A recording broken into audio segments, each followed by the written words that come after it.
The guy told me when I first got there, he said, "I'll have another guy coming after you to give me a quote on this job." I didn't discount, I didn't cut my rate. I gave him my quote and I said, "That's it." As I was driving away, he said, "Go ahead and put me on your books. I'm not even worried about the other guy." Welcome back to another episode of the Skid Steer Nation podcast, the show where we dig deeper than just the job site.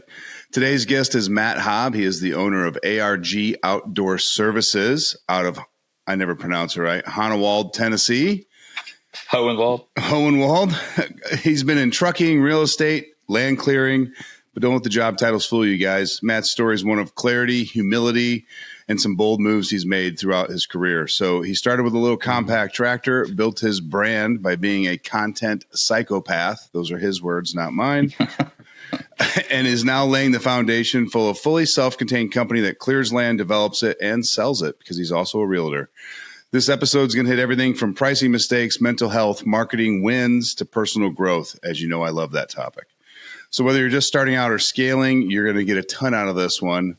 Before I introduce Matt to the show, we do have the obligatory ad rolls. So guys, don't forget this show is sponsored by none other than Skid Steer Nation and skidsteernation.com. Guys, it's your home for high quality American-made attachments. These are family-owned businesses, just like your business. So support family-owned, use family-owned. They support you. Whether you're grading, mulching, lifting, clearing, stop wasting time with the cheap junk that they bring in overseas. Head over to skidsteernation.com to get your next attachment. And gentlemen, it's that time of year. You and your competitors, you're all slowing down. Guys are getting into the slow season. But you? No, not you. You know what it's going to take to set the tone for spring. So come on over to Throttled Up Marketing, where we help excavation land service companies build marketing presence that keeps the phone ringing. Your websites look great, SEO optimized, high ranking on Google, all that stuff. So if you're looking to get your 2026 calendar booked out before the spring season, don't wait. Head over to getthrottledup.com or click the link in the show notes. Matt, thanks so much for joining me today, man. Yes, sir. Glad to be here. Me too. I want to be honest with the listeners, man. I've known Matt for a couple years now. We connected through a mutual friend, stayed in touch for quite a while. You were actually one of the first few clients for Throttled Up Marketing last December. Yep. And here's the beauty of what I tell people, like, especially on those calls, right? Like, whether something changes in your life or we're not getting something from you, like, let's just communicate it. And if it doesn't work out, it doesn't work out. You actually left Throttled Up Marketing. We still talk on a consistent basis, and you're still doing the podcast. So no hard feelings. Business is business. Good people are good people. Yeah. It's all about, open communication, and it's amazing how small, our world is in the space that we both cater to. So yeah, having mutual friends and all that good stuff. Not a good idea to burn bridges. Exactly. way too small. Just work it out. Oh man. Yeah. Cause I think we met, God, I was in the old house. So that's probably 2 years ago. It's 2 years ago. Lee Gums said, "Hey, you need to go check this guy out." And it was initially for some business coaching from the get-go. And it was a very young business back then, so I didn't have that cash at the moment, but we've stayed in touch, and you've still been a major help along my path throughout the years. Well, so I appreciate that, man. Yeah, you were exciting to talk to at that a couple years ago, because you had found this unique niche, and your first piece of equipment purchase wasn't even an excavator or a skid steer. It was a remote control slope mulcher. No, my first one was a tractor. Okay. And then I got the Mini X. The first time I ever operated the Mini X was when I drove mine off the trailer. And then I got the remote control mulcher, which for me personally, I just traded it in on a skid steer. It just was it was too small for the work I'm moving into at the moment. So, but it really opened up. I'm sure it was easy to have conversations with people, because you're talking about something that most people have never heard of or didn't even know existed outside of. Talk about, that diner in your town where the old men will sit on the bench outside and smoke cigarettes in the morning. They were breaking their necks. Like, what the hell is that thing? I mean, it's lime green and orange. It's a cool machine. Yeah, it looks like a little robot on the back of a trailer. Yep. Little green machine. Yep. Yeah. So, But I thought it but was a I'm glad great to be piece for moving you in. to, I thought it was a great piece for you to start with, Matt, because it allowed people to quickly go, well, I've got some really crazy steep areas in my property, and they didn't have to Hmm. try to connect the dots on how you could help them with their property. Like they could easily see Yep. it. Yep. It served its purpose I had it for a year, but like I said, we just moved into a skid steer with a mulcher, and I upgraded my excavator to a larger size, and yeah, we're running now. Yeah, It felt like a crawl for a long time, but we're running now. it always does, doesn't it?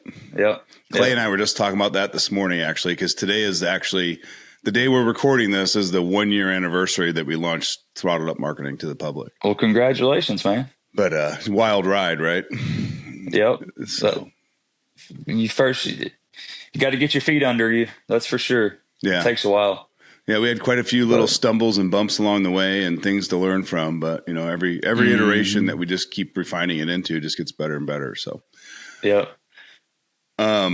just quick note, guys, like do not forget to turn around, look backwards where you were a year ago, where you were from the beginning, because even though you don't think you're meeting your goals, you've probably outpaced your vision from day one, and you just Oh keep yeah. moving the goalpost. Take a moment, pat yourself on the back for doing the journey, getting to the point you're at, and then reset your goals for moving forward.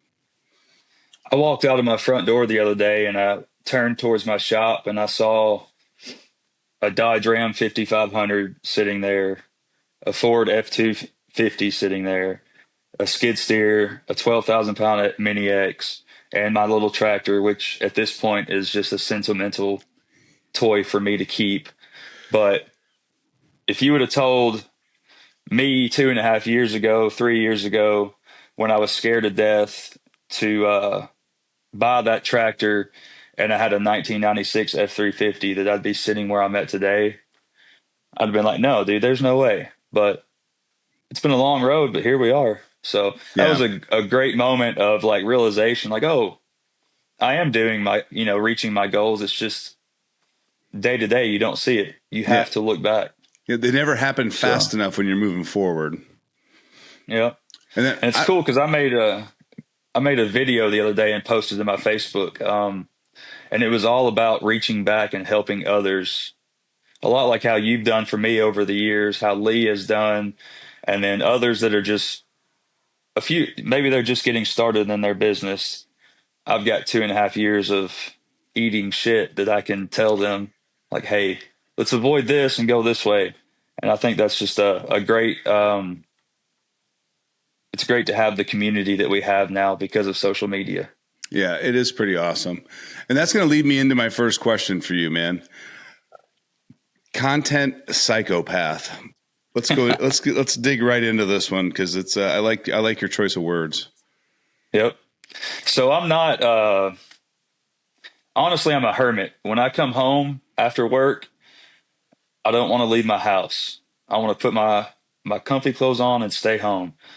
But my business changed drastically within the past 6 months because I started putting my face, my voice, and really my heart onto Facebook mostly to promote my business. And dude, the return you get from just letting people know who you are, a little bit about you, compared to just seeing equipment running, or even worse, just pictures of equipment, it's been insane.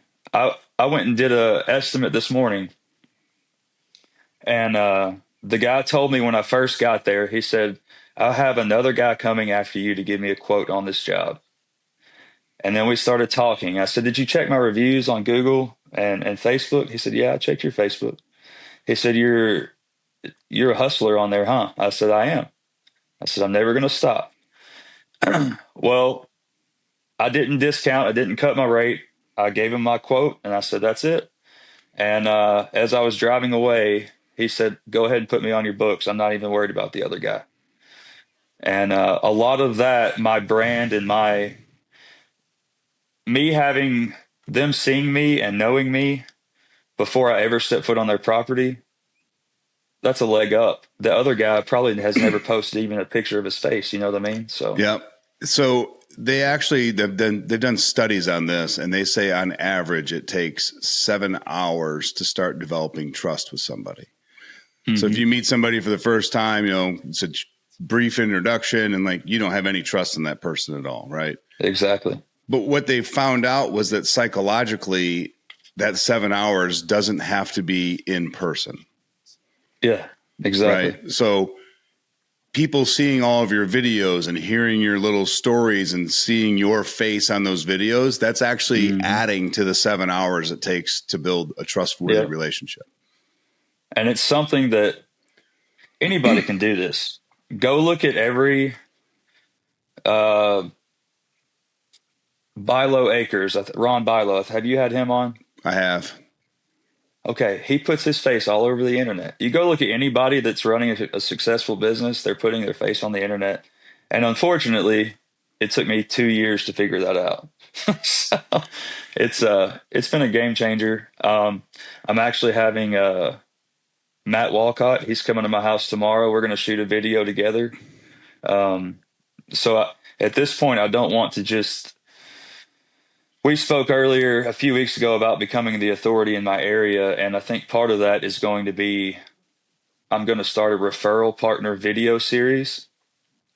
So Walcott's going to come on. We're going to talk about his storm shelters. I've got a septic guy lined up. I've got a tree service lined up, and it's all going to be through my page, my business page. They'll get tagged. We'll share it. And so it's helping me because I get their followers now, right? But it's also helping our community. And that's where the psychopath comes in. I'm just idea after idea that, some of them are going to work and some of them won't, but you'll never hit a baseball if you don't swing. Right, that's right. And like we talked about, you talked about wanting to get into YouTube, and I love YouTube because YouTube is actually the second largest search engine in the world. And Bing, Yahoo, and all the other ones below it, if you take their collective volume, it still doesn't even match YouTube, let alone Google. Yeah. But all those videos that you're shooting for Facebook need to be uploaded, and don't worry about the quality. Just get them on YouTube so they can start generating. Yep. I need to start doing YouTube. And it's literally just copy and paste, right? Yeah.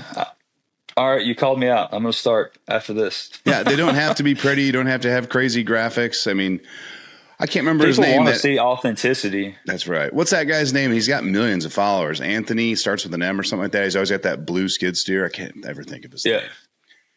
That dude has the worst edited videos ever. It's like an hour and a half of like a static camera and him like walking around moving equipment.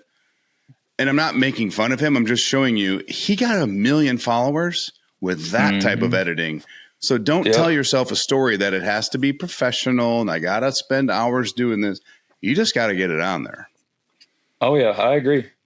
And that's the amount of content that I post also. I try to do a morning post and an afternoon post, and I post 7 days a week because you've said it. I've heard you multiple times say it. You have to stay top of mind. No matter how you do it, you have to stay top of mind. So yeah, I don't want to annoy people with my content, but I got bills to pay. But we also discussed that you have to have different varieties of content, right? Like every post and every video you're making, Matt, isn't saying, look at me, how great my work is. Call me and hire me. Call me and hire me. Call me. My favorite post you did, and I don't think you'd even put it on your Facebook page, was that you took a video of you doing deadlifts on Thanksgiving morning, and you're like, you got to earn those deviled eggs. Yeah. Got to earn those deviled eggs. I thought it was great. So I try to definitely keep Facebook mostly around the business. I posted one yesterday. It was a time lapse of me fixing a hydraulic leak on my skid steer. I just put some music over it, and I have videos that I shoot that are directly going to be ads, right? And then I have just content, and that's not selling anything. It's just keeping me top of mind. What was I going to say? Anyway, I agree. You don't want to shove it down people's throat. You just want to be visible. I also love that you did that video yesterday because I think too many business owners are always focused on showing perfection, right? Yeah. A perfect job, a great finish, or, like we're so trustworthy that you can count on us. life happens, man. And like for you to be like, hey, damn machine broke. Now I got to do maintenance. It Yep. resonates with people because their car breaks, their dishwasher breaks, like you name it. And it just resonates and makes you more human. So some of my best performing videos or most interactions on videos, or a month or so ago, I bought that 5500 Ram, and I was pulling my trailer with it, and my trailer axle just grenaded itself somehow. So I loaded the axle on the back of the Ram, and I drove an hour and a half to an axle shop or a trailer shop, picked up a new trailer axle, and as I was leaving, my truck dropped an injector. Well, once I got to a mechanic shop, hey, this is Matt, blah, blah, blah. My trailer broke and then my truck broke. It's a great day. But people want to know that you're real and you're authentic, and we all eat shit sometimes. I mean, that's just how it is in life and in business. So, 100%. but I really did not expect to enjoy this side of business as much as I do when I first started a business. I didn't think it was even going to be a part of business at all. I thought I'd just post before pictures and after pictures, but here we are. So, Yeah. Have you noticed that it makes you live a higher quality life because you're portraying yourself and people are seeing your face? So like the actions you take in your normal day need to meet the standards that you're setting out there on the videos. mm-hmm. Yes. So I also have a private group, men's mental health group on Facebook. And I've started posting, I mean, just paragraph long thoughts that I have onto my own personal page too. And my wife is a very quiet, very reserved person. She's like, Matt, why are you putting yourself out there like that? And I'll tell you why. It's because it helps me immensely, because I'm constantly thinking positivity, reading positivity. I've got guys that come up to me in the, Walmart or whatever that I haven't spoken to in years. And they're like, hey, dude, keep going. I love seeing it. They'll never press like or anything, Mm-mm. but they're reading it. And yeah, dude, for me, my shoulders are held higher, I guess you could say. And my confidence, this is not to pat myself on the back, but 2 days ago, I walked into our local shoe store and they had an angel tree for the community to buy shoes for less fortunate kids. And so I bought a few pairs, and I asked the cashier, I was like, hey, would you like to make a quick video? I'll post it on my personal page and we'll get people in here. There was 75 angels left on this tree, kids. And it took me 20 seconds to shoot this video. There was no editing. I called it a tree of shoes instead of an angel tree. Like, it was goofy. But dude, the community has cleaned that tree off at this point because I took a bold action, because I do feel like putting myself out there for my business has also helped me, my own personal confidence, and I want to do good. So, yes. Well, you're farther along the content journey than me, my friend, because I'm more than willing to be vulnerable and share mistakes and everything here in the podcast, but I am not going to pull my phone out and shoot a damn video on Facebook. I don't know why not, but Yeah. It's not, again, Matt 6 months ago would not have done any of this, but it's just reps after rep after yeah. rep, and being inspired by others. And the goal with my business is to make as much money as possible, right? But I also plan to give as much as I possibly can as well. So, I love and that. whether that's money or that's just me, advice, whatever. So, Yeah, organizations will like reach out and they want money or this or that. And I'll be like, well, what does the money help you with? yeah, the And, CEO, like, well, but I'm like, no, but even local organizations, right? I'm like, what's more valuable, my time or my money? Like, because I've got a unique skill set that you might be lacking in. And if we can do that, then my check for 500, 1,000 or whatever it is, it's really irrelevant versus the return we can get if we utilize the time and experience I have too. So, like I've joined the board of directors for an organization called Camp Dallas. Mhm.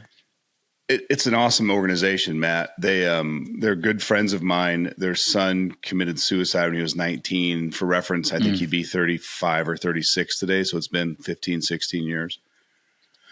And they own this beautiful piece of property with some lakes on it and some other stuff. And they decided to build the Camp Dallas, which is what his name was. And now we're partnering with all these other non-for-profits in the area, and we're creating a space in nature for kids from like inner city urban areas, less fortunate, to come out and experience and learn nature and smile and laugh, swim, kayak, jump through mud pits.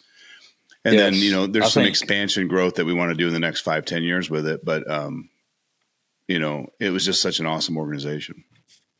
I really think, especially in today's day and age for children, nature is a missing medicine that a lot of them are not getting. It really is. So that's awesome. Yeah. Camp Dallas. Yeah. In fact, we'll throw the link into the website if anyone wants to go check it out and see what we're doing here in Central Illinois. Yeah. Yeah, it's pretty sweet.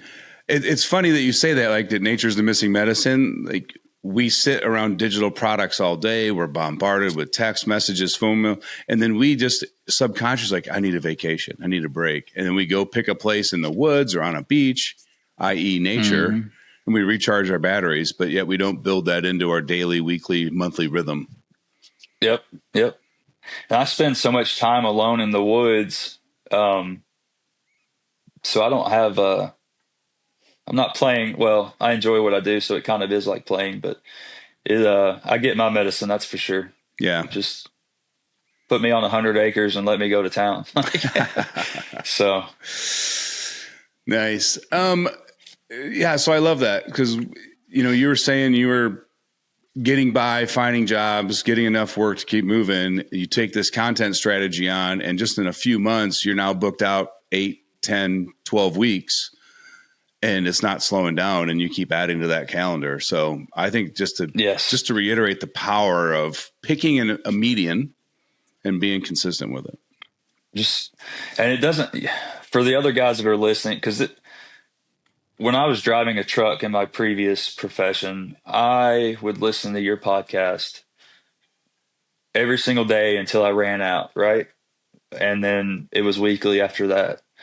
And I got so much valuable information to just start my business from the podcast. So, any of the new guys that are listening, thinking about jumping in, despite what most people will tell you, there is plenty of work out there to be had. You just have to hustle harder than your competition. You can even charge more than your competition and still get those jobs because you built a brand, you're honest, and you're going to have to do some uncomfortable things that, like putting your face on the internet. But man, it has been a godsend for my company for sure. That's awesome. I know this isn't strictly business related, but I still always say that the biggest battle we face in business is still the 6 inches between our ears. But Yes. I want to talk a little bit more about that community that you're growing and like some of your journey in that department, if you're cool with that. Yeah, let's go for it. So the private group on Facebook, is that what you're Just talking about? anything related to this topic. All right. So it started out within the past 4 or 5 months, I guess, that remote control forestry mulcher was a $2,533 a month payment that I had to make every month, right? And it may have made me $15,000 last year gross. So it was a cool thing, but it couldn't get the job done. And my Bobcat E35 kept breaking down. So even though I'm on the upswing now, I'm happy now, there was a month or two where the Bobcat broke down literally for 3 weeks. I had it back for 10 days, and then it broke down for another week. So I was just like, what the heck? I had some time on my hands, so I started a Facebook group. It's called Man Enough to Cry, and it's not super active yet. It's mostly me posting for now. But the goal behind it is to build a community where, how old are you, Ryan? 48. All right. So 48-year-old Ryan can be on that group, and 33-year-old Matt and my brother, who's 26, can ask Ryan questions because you've been there, done that, right? Uh, so it's just a community, a group where men, you don't have to cry to obviously to join, but you can just ask questions, man, and just it's a safe place. It's men's only. There's no women in the group, and it's just an area, a place where life happens to all of us, and it's you can go there and hopefully get some answers for your specific situation. Yeah. So let me ask you this question. Like, this is 33-year-old Matt, 2025. Would 30-year-old Matt in 2022 have even thought about being this open and vulnerable? No, 30-year-old Matt was driving a truck and coming home and fat and out of shape and just, you know, I was getting by in life. I was Going through the making killer motions. money. Yeah. Yeah, I was making killer money, but I was going through the motions and, happy wife and kids, but I wasn't taking care of me. And that's something I think a lot of men miss. We work so hard for our families. We provide, uh, if we're lucky, we get to make it to all the extracurriculars for our kids and love our wife. But we forget, like I do or used to.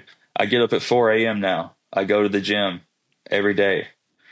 That gives me an hour at the gym. That gives me an hour before my wife and kids wake up. So there's 2 hours that are dedicated to me every single morning before I start my day. And I'm waking up doing something hard that sometimes I don't want to do. So what's the rest of the day hold for me? It's not as hard as waking up and dragging your ass to the gym at 4 a.m. I can tell you that. No, So I don't do 4 it's a.m., but I do, unless somebody schedules an early morning meeting, and like by early morning, I mean like 7 a.m. hey, I usually try to get to the gym in the morning too. yeah. But it's just taking care of yourself as a man, as a husband, father, and especially a business owner, because we have so much more going on up here than, your 9 to 5 average Joe, that you got to take care of yourself. There's just no doubt about that. So, Yeah. and that's, I go love ahead. that. I mean, I go to see a counselor every 6 to 8 weeks, and I've been seeing him for 10 years, and probably only took 6, 8 sessions 10 years ago, and him to be like, I think you work through your issues. You're probably good. Right. And I was like, well, I don't want Yeah. to stop seeing you because I want to have that accountability checkpoint every few months. Yes. And Yep. like the guys I talk to, I'm like, you should do it, because my favorite part of having that on my calendar isn't even the hour with him. It's the day, 2 days when I see it on my calendar, knowing that it's coming up Thursday. It's like on Yeah. Tuesday and Wednesday, I'm like, all right, how is my life going? What do I want to talk about? Like, and it's just a mental check-in that I would have never done if I didn't have it on my calendar.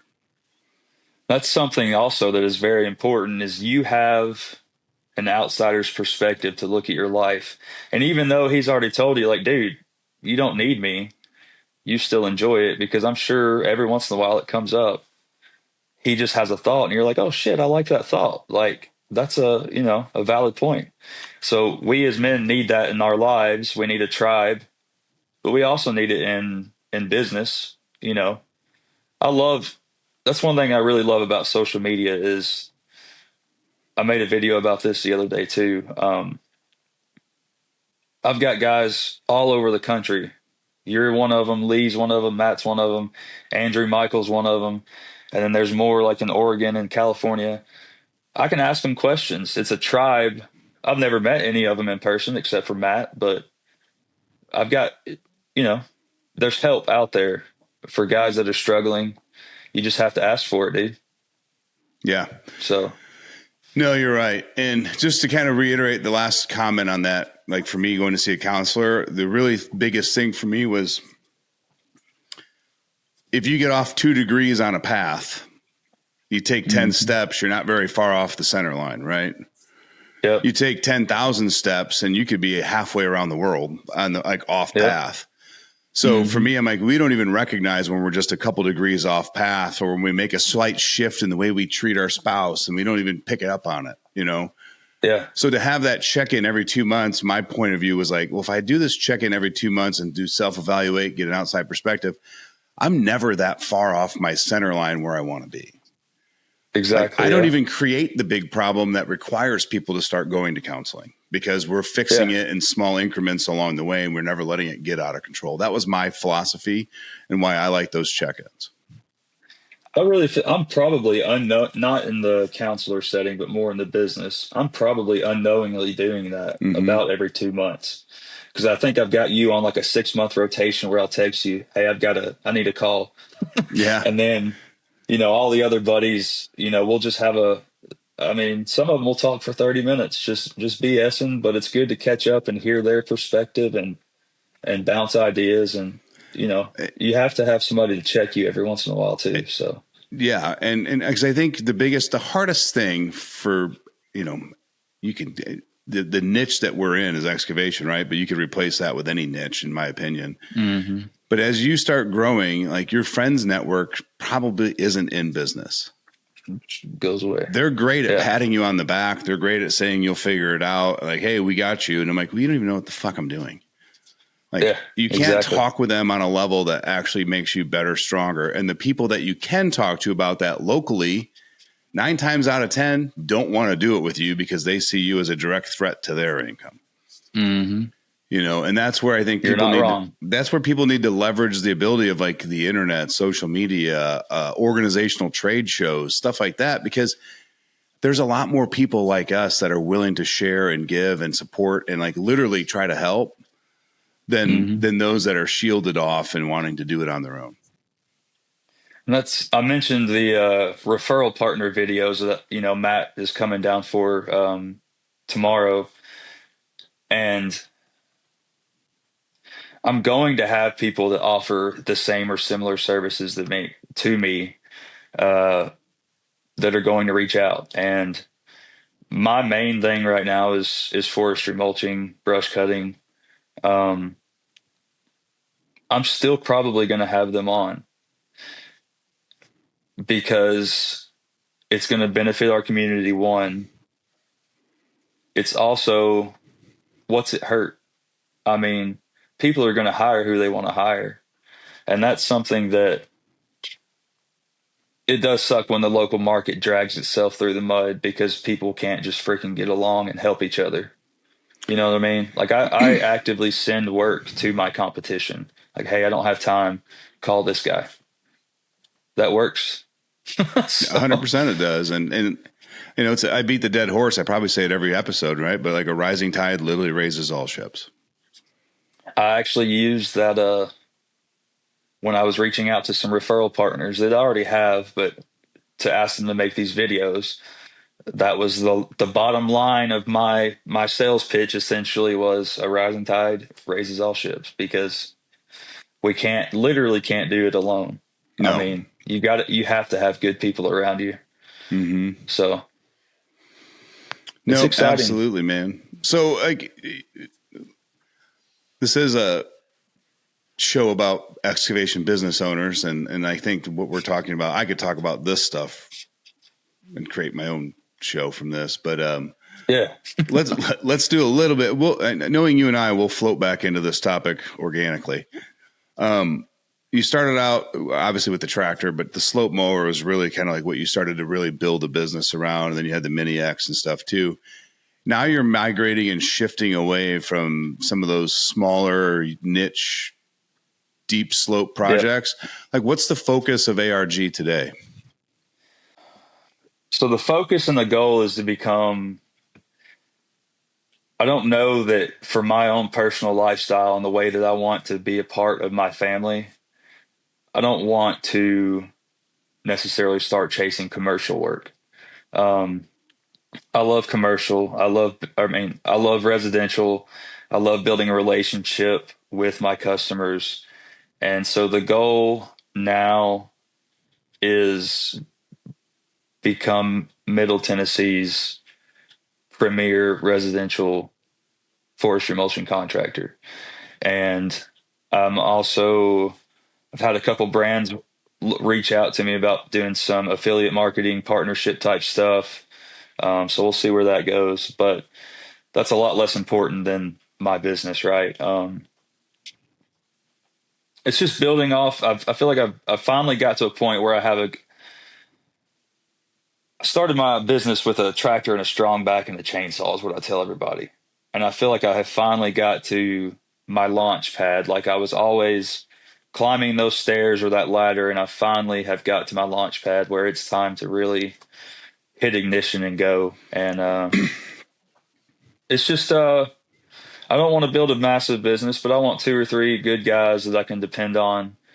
And then long term, you mentioned in the intro, is I'm also a real estate agent. So we're going to wrap all this together, start buying my own properties, cleaning them up, subdividing, building, developing, selling. That way, whether we're working for residential customers or on my own personal projects for my own land that I buy, it's always rolling. There's always something going on. And it's an exciting time. I think the next few years are going to be, anybody that recently started a business, you're surviving a pretty terrible economy right now, expensive economy. So, man, we get through it. The next boom, it's going to be great. If you survive now, the sky's the limit, in my opinion. So, Yeah. Well, I'll tell you what, knowing you for a couple of years and like having as many conversations with you as I have over the years, I always said, because like me and Walcott would talk about you. This is probably like 6-9 months ago, right? And I was like, he talks a lot more than I do. he talks a lot more than I do too. But I go, Hobbs will be dangerous when he gets it to all work together, because it looked from the outside like you were building individual silos, and then like you would take attention away from the land clearing business to work on the real estate business. Well, that's not growing fast enough. And then the land clearing business was falling backwards because the attention and focus was on the real estate. And then this equipment versus that. And I was just like, you're like me, man. You're an idea guy. And you hadn't found a way about the to storm like shelters. put the lines on to like say, does this idea enhance? We didn't put guardrails up to keep you in check. Yeah. So I was bouncing off those non-existent guard. I was bouncing off the rumble strips on the side of the road, I guess. And when I first got my real estate license, I had been in business for a year and a half, and I really wanted to. When I first got my license, I was like, I'm gonna go full time in real estate and make my business an expensive hobby. That was wrong. That was really wrong. So now my business is my baby. It's my passion. It's growing. It's just, the past few months, it has really become all consuming in a healthy way for me. I'm constantly working on it, and the real estate has now become, if it happens, it happens for like, if you were, Right. residential customers, but, the next 3 to 5 years, that's where the real estate is going to be. It'll handy, bolt I into guess the you could land say. clearing, and you can do a full encompassing project, start to finish. I love that vision, right? But again, So earlier this year, it was Matt trying to sell houses, Matt trying to do land clearing, Matt trying to. I'm just like, you're not even running in this. You're not even playing the same sport. Like you're like picking up a tennis racket and then swapping it out for a football. And aside from you and a handful of other guys, y'all would kind of fill that mentor space, I guess you could say. But I've never had an actual like mentor. And my wife mentioned this to me the other day. She's like, Matt, you've had kind of a rocky road, but you're doing great the past few months. And I said, yeah, if I would have been a little smarter at the beginning, I would have probably found somebody and been like, teach me your ways. And I'm not to the mentorship stage yet, but that is something I look forward to doing for other young people, whether they're in my community or halfway across the country. Somebody is going to have my cell phone number and have 24/7 access to me. yeah, Just as a way for me to give back. I love because I didn't have that, and I know for a fact. Yeah. And probably if I would have listened to some of the shit you told me back in the day, I'd be better off. But we all have to run in the walls head first, I guess. I mean, Matt, there's a reason that I preach what I preach today, because I did not do it in my 20s and early 30s. And I was the ADHD child that would go one direction and then pivot to the other. And like, you would literally self-destruct what you built in one area, and you wouldn't even build upon it with the next idea. It would be like a groundbreaking all over, start from the pile of shit bottom pot, you know? Yeah. So like, for me, when I started venturing outside of skid steer nation, I just had one core rule to keep me, like, this was my guardrail, right? I'm like, cool, you can do whatever you want, because I'm not going to be able to stop myself from having the thoughts and the creativity and everything else. So you can do whatever you want, but it has to sell to the exact same person that Skid Steer Nation sells to. That was my guardrail. Like, we're not going to go do some shit for restaurants. We're not going to do stuff for plumbers. We're not going to go like it. If it doesn't help land clearing, excavating, septic style businesses, we're not doing it. Yeah, no, for sure. And that's something, you know, like I have another, this is more of a 10 to 15 year dream, but I would love to open up ARG Power Sports and sell, you know, have a equipment dealership, or, you know, that's obviously I'm keeping in my guardrails, but that's a long-term dream of mine that I think would just be cool. But Yeah. Building this business, I'm glad I finally pulled my head out of the sand and have really poured my heart into it. And it's been worth it, man. It's been That's worth awesome. it. So, yeah. In fact, I'm getting ready. I would probably say in 2026, we're going to take that guardrail down and just kind of widen it out a little bit, still keep it up, but not as narrow as it's been. And because I still end up running in and talking to like plumbers and painters and electricians, and, you know, and it's the same problem. It's the same problem, just wrapped in a different paper on the outside, right? Instead of being covered in cat yellow and dirt, it's covered in paint bristles and green. So we're thinking about taking our services and some of the things we do, like with throttled up marketing and all that, and kind of being like, if you're a service-based business that serves commercial residents, like, it's still got guardrails, but it's just going to be a little bit wider lane than just excavation land clearing. yeah. But we haven't committed to it yet. I think that's completely fair, because if you think about it, this is how I think about, I think for the third time now, those referral partner videos I want to start doing is, dude, if I can go in there and clear the property, and then I can say, I've got a septic guy that will also build your house pad ready to go. Here's a plumber. Here's an electrician. Here's a framer. Number one, how's that going to make me look? Number two, how's that going to make our whole little group of contractors that work together look to the community?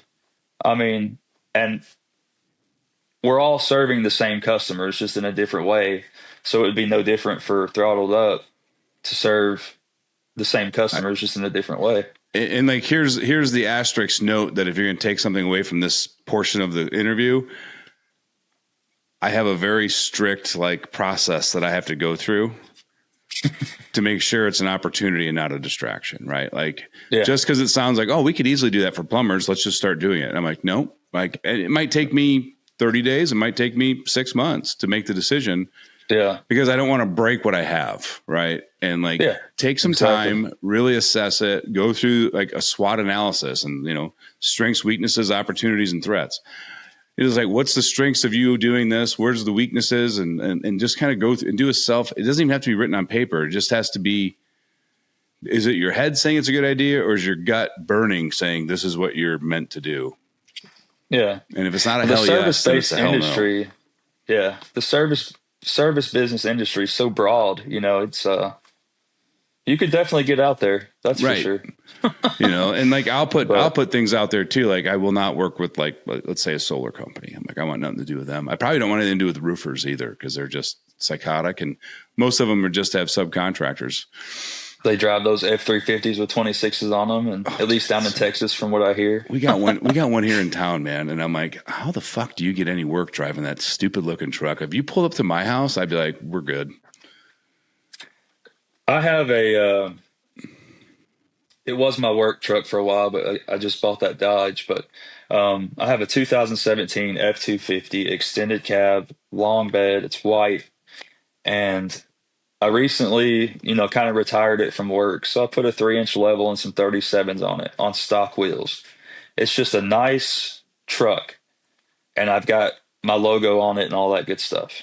I get compliments on it all the time when I'm pulling up to jobs. And I love telling people, like, hey, I only paid $17,000 for that truck. And they're like, I thought that would be a $70,000 truck. I'm like, no, I'm telling my customers this, or my prospective customers. But then they look at me different and they're like, okay, so he's not a freaking moron driving around in a $80,000 truck. You know what I mean? And you have to look professional, obviously, but you don't have to have the platinum and all that crazy stuff, dude. Listen, I'm glad you said that word, right? And in my opinion, anyone that's driving a truck with the word platinum on it should never be pulling a trailer and only checking on crews because you've got that much money in the bank and you're that successful. Like, if you've got to actually hook a trailer up to a truck that says platinum and haul a piece of equipment, you're like, you're spending your money in the wrong places. Yep. My wife and I were walking out of Goodwill the other day, and a platinum was parked next to my truck. And my wife, she doesn't care about vehicles, but I said, babe, which one do you think is nicer? And she's like, they look the same. I was like, I know. I said, that was $80,000 though. And she's like, really? I was like, yeah. Well, it depends. If it was 2019, 2020, it was $80,000. If it's 2025, it's probably 120. Yeah. But customers want to see you represent yourself as professional, but professional and flashy, there shouldn't be much of an overlap there, I think. So, but that's just my opinion. No, if you drive a platinum, cool. Again, but don't complain when cash flow's tight, when you've got 3 brand new machines at 0% financing that they give to anybody, and a 3-month-old trailer and a platinum truck and no calendar of work. Like, build the calendar of work, then start buying the toys as tax deductions.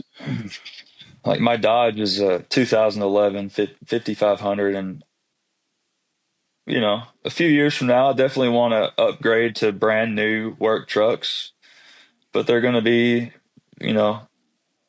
nothing. They're just going to be reliable and dependable. That's what I'm after whenever I say brand new or slightly used. So I will never buy a brand new vehicle again. Yeah, that's true too. I mean, you lose 20%. You just literally lose 20%, drive it off the lot. Buy a 1-year-old one, 2-year-old one, 20,000 miles, save 20%, and go about your day. That's $20,000 at this point for somebody else to eat it. Yeah. Yeah, exactly. Yep. Cool. Yeah. But, what else you want to talk about, man? I don't know that we've ever even, really talked. We still haven't really hit on the dirt work or the the forestry mulching too awful much. Just talking about life, which from one of your former current listeners, the best ones are talking about life to me. So, because it's literally, you have to learn how to integrate it. That was my biggest problem. It still is one of my big problems. I spend way too much time, on a freaking phone. I have to in a certain way, right? Like, I have to answer calls, and I am a psycho about my content because I know it produces more money for me and my family. But my wife has recently told me, if it's not paying me money, I need to quit doing it, basically. Because I do have a giver's heart, but I'll go spend 20 minutes on a phone call with a guy that lives in Florida, which I did the other night, to help him to answer questions. And my wife has started saying, you need to start charging for that, or you need to quit, or only do it during business hours. So that's a pain point for me, is the phone, and just taking care of customers and all that good stuff. But it's something I think I will grow out of as my business ages as well. And like, for your specific incident like that you're talking about, like there's a ton of tools out there that you can integrate with your calendar that provides you a Mm-hmm. link. Like anyone that calls me is like, hey, can I talk to you? I'm like, cool, schedule time in my calendar. Yeah. I'm like, because I sell it like, hey, pick a time that works for you, find it, for me, and then they just schedule the call. What they don't realize though is like my calendar does not allow you to make an event at 6 a.m. or after 5 p.m. or if I'm busy with something else, you can't schedule it then. So it really just kind of like keeps me in that box. And then I just have to remember to always send the link versus saying, yeah, what time you want to talk? See, I'm that crazy guy. I would rather talk to somebody at 5 a.m. because the family's not up yet. But But most again, people you aren't can up set your then. calendar to do that. Like you could literally set your calendar Yeah. to only accept calls from 5 to 7 a.m. and then from 3 to 4 p.m. And it looks like you're blocked out busy the rest of the day. And either people pick it or they don't. Yeah. I should look into something like that. And a lot of that, she may have a point, and I may eventually decide to start charging people, for advice here and there. But I think that's probably something that is just going to remain for the vast majority of people, just remain me giving good back to the world because, we all of us receive good. You should give good back is what I Mm-hmm. what I think. And I think But there's a balance there, right? Like you reached out to me when you were getting into this content a few months ago, kind of super heavy. And you're like, hey, I want to run some ideas by you and I want your hmm advice. And you're like, I'm willing to pay you for it. And we ended up Yep. meeting at 7 in the morning and you're like, how much do I owe you? I'm like, nothing. I'm like, because we have a different relationship, right? Like, I didn't just meet you on Yeah. Facebook and then you asked me for your help. Like you were a Yeah. client for a year. I've known you for 2.5 years. And I'm like, no, I'm not charging you for 45 minutes of my 15 time while I'm minutes. feeding the Yeah. dog and making coffee. Because I didn't sit at my desk and like I was doing shit, just talking with you. Yeah. But if you just Yeah. reached out to me, like maybe you could create that boundary there too, right? Like who, Yeah. but then you Yeah. feel bad for the That's ones that true. you feel bad about that because the ones reaching out to you are the ones that have nothing yet. And they're like, well, I can't hmm afford $100, $200, Yeah. you know? There's a lot of those guys, and that's something that I may take some time. You just gave me this thought. I may take some time here over this winter and create a video series where it's just me talking in like 5 minute increments that I can, you know, do it on a day where the wife and kids are at school because my wife's a school teacher, and I can just send that to people like, hey, step one, step two, step three. All you got to do, Matt, is put that shit on Here's your help for YouTube and free. create a playlist. That's even smarter. Yeah. All right. So I need to get on YouTube. Yep. Yeah. And that's I kind of use TikTok for that because Facebook again is mostly business. It's also day to day, just whatever. But like I posted the deadlifts on TikTok, and then I think I posted that on my personal Facebook page as well, but not my business Facebook page. And I, yeah, I need to get on YouTube. Well, I will tell you, as a friend, I saw that video of you doing deadlifts, and my first comment was, "You son of a bitch." I look good, didn't I? No, I fucking had to go change my clothes and go to the gym because I felt guilty that you were there and I wasn't. Yeah, yeah, yeah. And got to get those deviled eggs, man. So, and then, That's what it's all about. you'll laugh at this. I got home from the gym and she's like, what took so long? I'm like, I went to the grocery store afterwards. She's like, why? On Thanksgiving Day. We're hosting, we're cooking all the food. Like we've already got the whole, everything done. Yeah, I go, deviled eggs sound good. So I'm going to make some. And it wasn't until the next day. I'm like, that's because of fucking Hobbs. That's yeah. There you wouldn't go. even have Well, you're crossed my welcome. mind to make him if I didn't see you doing deadlifts for him. Oh, dude, you got to have deviled eggs. And it's little stuff like that. Again, going to me being kind of a content psychopath. Your personal, when you have a small service based business like what I have, the content that you post on your personal page is so important. Like I post motivational, I post some silly stuff, family.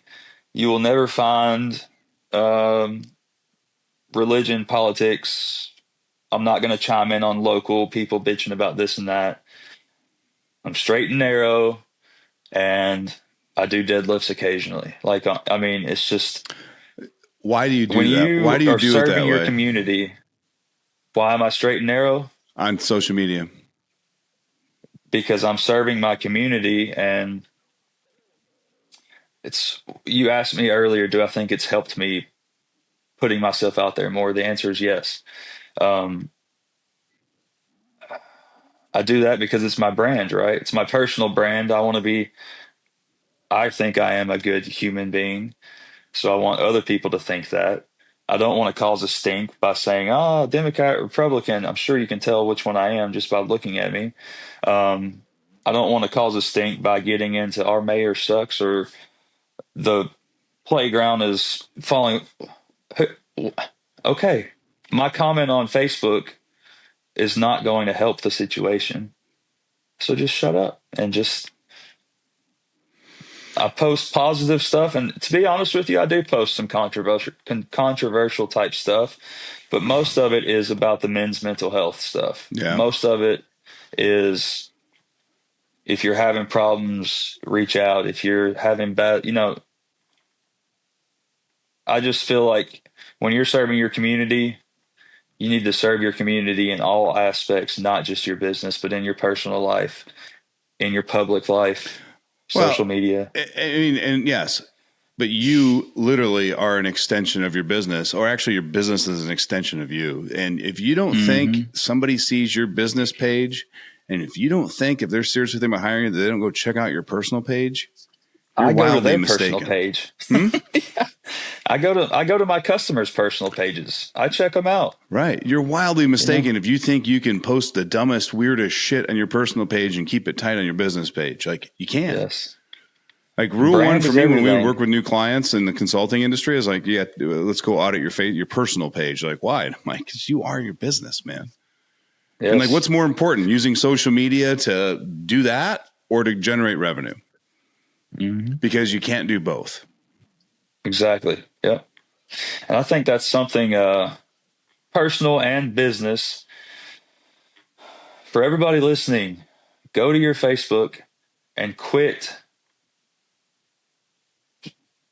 You have a certain amount of characters you can have in your bio on your business page, right? Quit running out of space and just leaving a half-assed word at the end.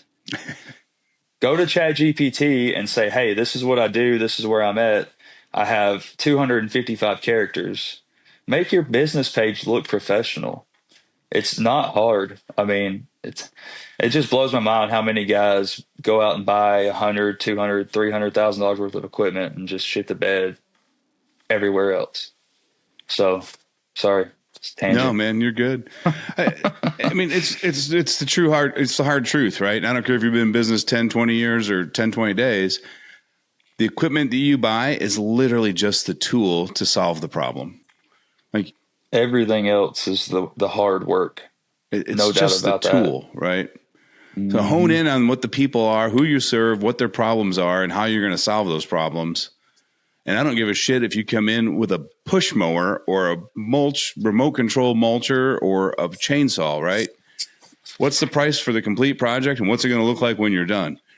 Nobody cares how you do it. They might be curious in the equipment because they're not used to it, but they never Google searched bulldozer companies near me for land clearing. They searched, how do I remove trees in a 1 acre plot, or like solve the problem. Yeah, exactly. And it starts I believe that solving their problem starts from their first initial contact with you. So if their first initial contact with you is an ad or opening up your Facebook page, if you open up my business Facebook page, you see my equipment, you see my location, you see my service area, how to contact me, what services, and you don't scroll to see any of this. It hits you in the face immediately. First impressions matter. So get on it. That's all I can say about Yeah. that. And then my asterisk marks for this is like, pro tip, you can't solve their problem if all you do is talk about you and your business. So shut up and ask questions and listen. Also, yes, that's something, the growth that I've had over the past 2.5 years on, during estimates. I just think back to some estimates I've done. And I'm like, dude, I don't know how I got that job. Number one, I was inexperienced. I didn't know what I was doing. I knew the process, but I didn't know how to estimate how long it was going to take me to do X, Y, Z. So I was just throwing numbers out there. I wasn't talking with the customer. I was probably talking at the customer. It's all a learning experience. You got to start early, learn early, fail early, and then the rest works itself out as long as you keep going. 100%, man. What a great message. Oh, that was a very fast hour, my friend. Yes, it was. So, Did you press record for sure? Yes. No, I didn't press record because I'm such an idiot. I never do. So I actually set it up to automatically record. I love the ones where you're like, "Hey guys, I messed up. This is round take two." two." Some of those I've that gotten would be deep into something. the interview too. Like I remember looking at one guy going, I get it if you don't want to redo this. Like we're like 38, 40 minutes into it. And I was like, wait, Well, we're not recording. It was the worst. yeah, I'm sure we could keep going, but I think this was a good one. And my message for anybody listening is just start. You're going to have hard days, really, really, really hard days. But if you keep going, it's worth it. Yeah. No doubt about that. Pressure creates No diamonds, doubt about man. that. Don't run away from it. Run into it. Yes, sir. No doubt. Awesome, man. Cool. Well, thanks so much for joining us. I truly appreciate it. If you guys out there, we're going to link Matt's Facebook page to the show notes so that way you can get an idea of some of this psychopathic content he's been cranking out nonstop. And you guys feel free to reach out to him. Don't forget to like, subscribe, and share this. That's how we grow our audience. If we're making an impact in you and your business, please help me make an impact in mine. We as men suck at writing reviews and sharing and saying, hey, I've been listening to this to get help, but it does help. So help us as we help you continue to grow. And you guys, it's December. So enjoy the family and the holiday season. And until next time, take care.